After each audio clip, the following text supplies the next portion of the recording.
Hi everyone and welcome back to another video. So if you want to explore Prime Video without paying upfront, starting a free trial lets you access movies, series, and features before committing to a subscription.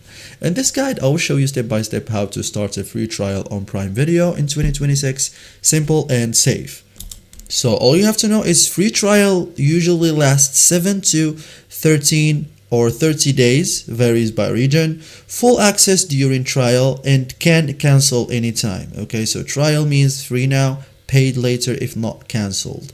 So first thing, open Prime Video, like go to Prime Video app or website, sign in with your Amazon account. You are ready to start now. Find the free trial option, look for start your free trial, usually shown on homepage or sign up screen, clearly visible for new users. Choose a plan. Okay, so select your subscription plan if prompted. So I cannot do that because I already subscribed in this application.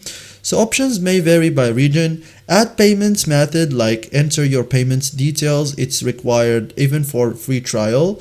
Confirm trial, so tap start free trial. Your trial begins instantly. Okay, so after that, start watching, browse contents, tap play. You have full access and locked now. So cancel before billing, like this is optional. You can go to account, for example, membership, and select cancel trial. This you can avoid being charged easily. Okay, so this is it, guys, how to start a free trial on Prime Video. Thank you guys for watching and see you in the next tutorial.